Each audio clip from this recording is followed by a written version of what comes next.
He heard it before he saw her, the tap of small fingers on glass, then rain answering back. A 9-year-old girl in a blue raincoat soaked through, pressed a ruined envelope to the tinted window of a Bentley. Her hand shook.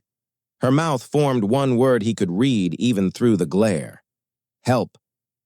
Inside the car, CEO Jonathan Whitmore froze over his phone. He should tell the driver to go. He was 40 minutes late for a fundraiser where people talked about giving back. Instead, Marcus, lower the window. 2 inches. Cold air rushed in. The smell of rain and exhaust. Sir, the girl said, voice small but steady, they rejected my mom's grant from your Second Chance initiative. She qualified. Someone changed the dates. What's your name? Brianna Wilson. Please read this. She slid the soggy envelope through the gap. He could have pushed it to Monday.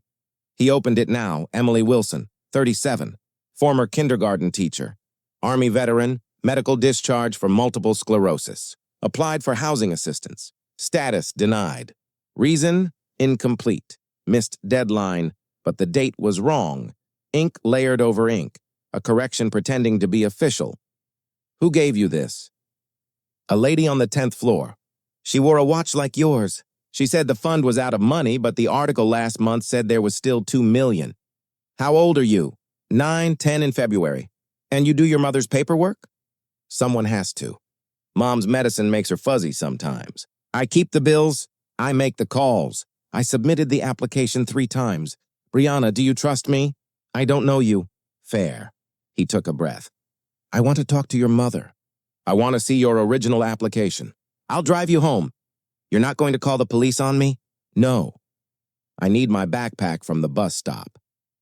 5 minutes later, Brianna sat in the back of a Bentley for the first time, hands folded over a wet backpack, Jonathan's jacket draped on her shoulders.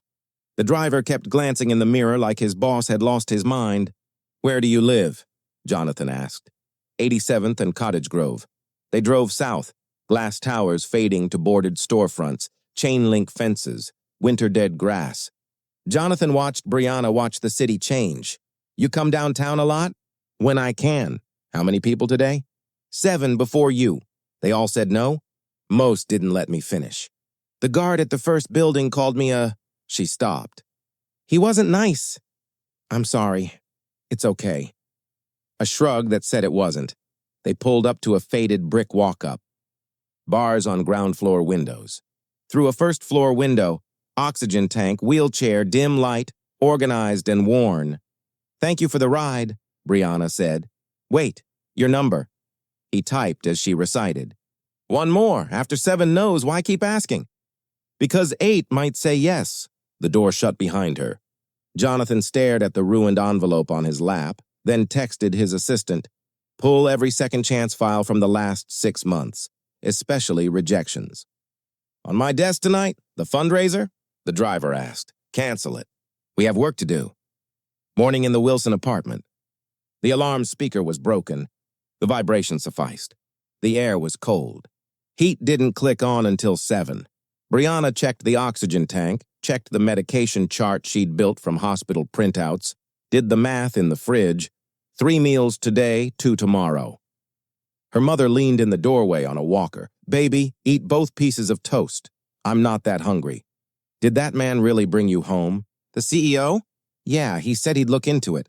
Brianna, you can't keep going downtown. It's not safe. It's not your job to fix this. Then whose is it? There was no answer to that. Brianna grabbed her backpack. I'll be on time. Love you. At school, Miss Rodriguez handed her a brown bag. Lunch, take it. I can't. You can. You will. The kindness made her throat ache. After class, she walked to Cornerstone Community Shelter's basement legal clinic. Paralegal Samuel Brooks spread papers on a table. I filed your mom's appeal, he said, but someone altered these dates. Not a mistake. A pattern. How long? 6 to 8 months. They didn't have 6 to 8 months. On the way home, she passed Whitmore Tower. No Bentley. Maybe he'd forgotten. Most people did. 42nd floor, Whitmore Tower. 2 monitors glowed over stacks of files.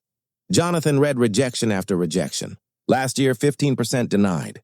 This year, for veterans and single parents, 60%. He pulled the program charter, full discretion over allocations, granted to VP of Operations and Initiative Chair, Margaret Hartwell. He called. "Margaret, my office."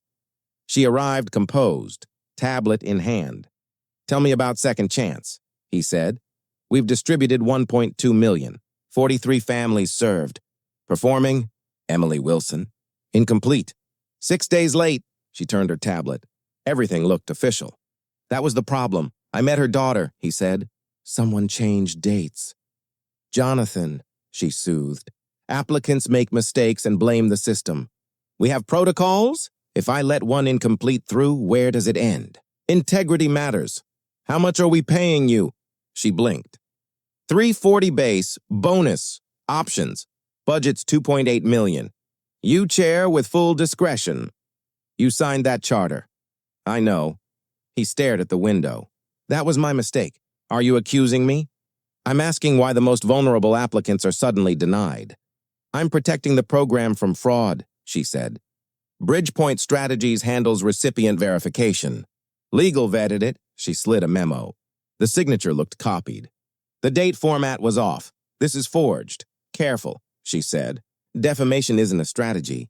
She paused at the door. "And be careful letting someone like that child steer you.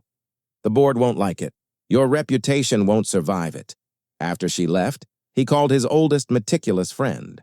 "Thomas, I need a forensic accountant. Now." 48 hours later, Thomas opened a laptop. "You're not going to like this."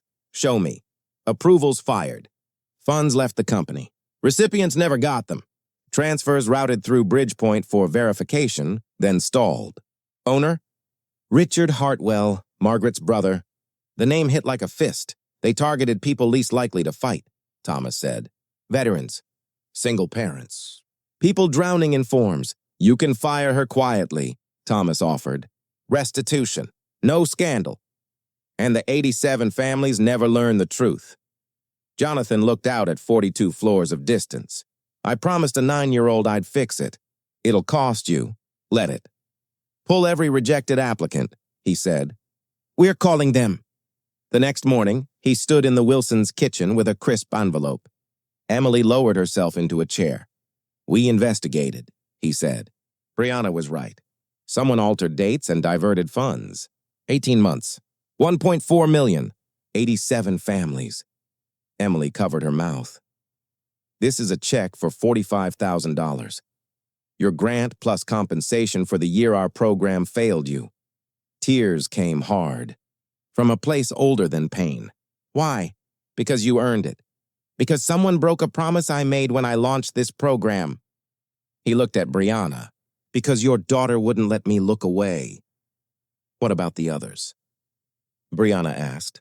"I'm going to fix it. All of it." He turned to leave. Brianna caught his sleeve. "Thank you for listening." "Thank you for stopping me."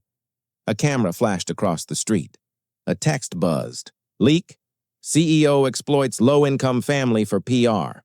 He looked back at the window where Emily held the check, and Brianna stood beside her. "Let them write," he said. "We have work to do." Emergency board meeting. Jonathan projected Thomas's audit. Approvals, wires, Bridgepoint, stall. "This is systematic diversion through a shell owned by our VP's brother," he said. 87 families denied. "You commissioned an audit without authorization," said Patricia Hill. "You made restitution without approval. The exposure is yours." Margaret entered with a lawyer and a memo that looked real until you really looked. "Bridgepoint is administrative overhead," she said calmly. "Verification," Thomas stood. "The money never reached recipients." "That is not overhead. That's embezzlement." Clark Ashford slid a folder. 63 families already accepted settlements with confidentiality." "You paid for silence," Jonathan said. "We resolved harm quickly," Margaret said. "People need help now. I protected them and you from impulsive decisions. I met a 9-year-old pushed off our drive," he said. "You changed dates to reject her mother." "I know nothing about a shove," she answered. Date corrections matched receipt. "Who do you trust, Jonathan? 12 years beside you, or a child you met once?" "They voted." "Administrative leave of him." Margaret suspended with pay. "Statement to the press. Box your desk." In the hall, she said, "You should have stayed in your car. The girl will be fine. You just lost everything." "I'd rather lose everything," he said, "than become you." The headlines hardened. White savior stunt backfires. Company distances itself. At recess, classmates repeated it to Brianna. She skipped art, slipped the Bentley with wings drawing into a drawer. 3 days later, a Southside coffee shop. Jonathan slid a folder to Samuel Brooks. "This is everything," Samuel said, eyes scanning. "Emails, transfers, shell structure. I've seen Bridgepoint before, other companies. Same play. Charity veneer, inflated admin, denial letters. How many?" Jonathan asked. "At least 6 in the city. Maybe more. Then let's make it public." Kesha Monroe from the Tribune sat down without introduction. "I don't do puff," she said, hitting record. "I do investigations. I've been tracking Margaret's brother for 18 months. For an hour, the audit turned into a timeline anyone could follow." "I can prove this," Kesha said at last. "But I need families on the record." 24 refused settlements, Samuel said.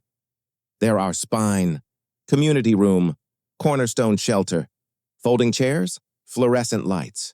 24 families who shared one thing: they qualified and were denied. I built the program to help you," Jonathan said. Then I looked away. "I'm sorry," Kesha will write. "Samuel will file a class action. None of it works without you." William Hayes Marine folded his arms. "Why trust you?" "You signed what hurt us." "Don't trust me," Jonathan said. "Trust evidence. What do you get?" "Nothing left to keep," he said. "But I promised a 9-year-old I'd fix this." Brianna stood in the back. "He came to my house, gave my mom a check. Nobody asked him to. He did it because it was right." William looked at the child in red sneakers. "I'm in," he said. One by one, the others followed. At 6 a.m., the story hit. The Charity Con. How corporate good deeds became a family business. Bank records, emails, testimonies, a diagram that turned laundering into a children's page. By 9, the FBI opened an inquiry. By 10, Margaret's lawyer said witch hunt. The center of gravity didn't care. It was 87 families and dates that didn't lie. Phones melted in the Whitmore boardroom. 3 directors resigned before lunch. Clark called. "The board would like you to return," he said. "We made a mistake." "You made a choice," Jonathan said. "You chose comfort over people. We'll reinstate you with full authority. Margaret will be terminated." "No," Jonathan said. "I'll fix it. You stay out of the way." City council chambers packed with cameras. William Hayes held up his false criminal background letter. "Try explaining a lie to your 7-year-old, he said. Maria showed a certified mail receipt.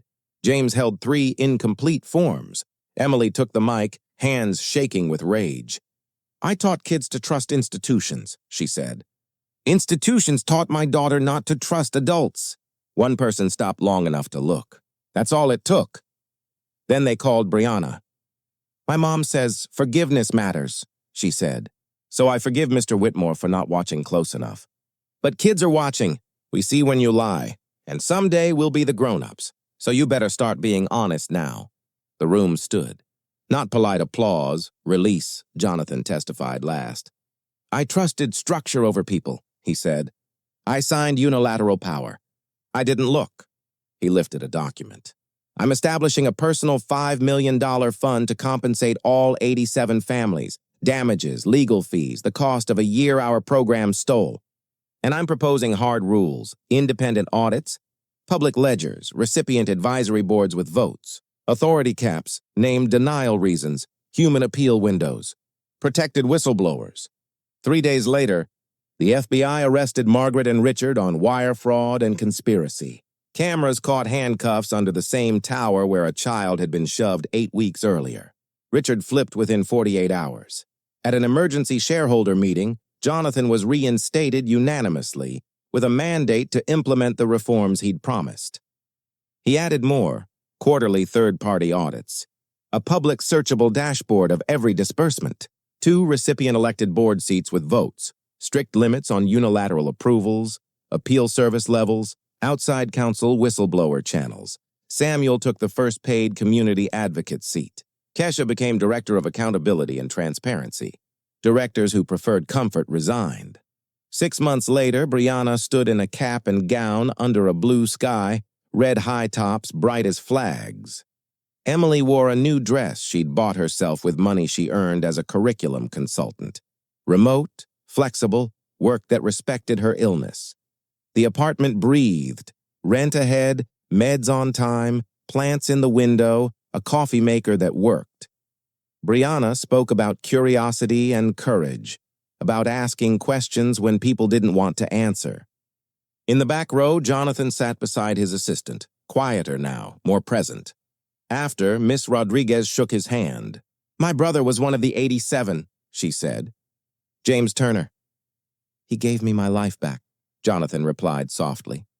Emily pulled him aside. "You didn't just give us money," she said. "You gave us dignity. You proved someone with power could care." "I'm the one who owes thanks," he said. "Your daughter saved me from becoming someone I wouldn't recognize." That evening, he left Whitmore Tower. The Bentley was gone, sold without a press release. He walked toward a modest hybrid when a boy hovered with a crumpled paper. "My teacher said you help people," the boy said. "Can you help my abuela?" Jonathan knelt to eye level. "Tell me about her." Behind him, the tower loomed. He didn't look back. He looked at the child. The car could wait. The Second Chance Initiative expanded to 12 cities, serving thousands under rules anyone could check. Margaret received 7 years. Richard 4. Emily trained corporate leaders on genuine partnership and served on recipient boards. Brianna studied public policy and interned every summer, keeping the first ruined envelope in a notebook like a compass. Jonathan stepped down as CEO and stayed on as Director of Social Impact, answering applicant emails himself. The 24 families formed the 24 Project and helped pass state legislation requiring independent audits of corporate charity programs. Samuel won a seat in the State House. Kesha won a prize that said journalism still mattered. If there's one image to keep, it's simple. A wet hand on glass, rain like static. A word so small it almost disappears unless someone decides to hear it. Help. Sometimes the most radical act is to stop, look, and refuse to move until the truth is visible.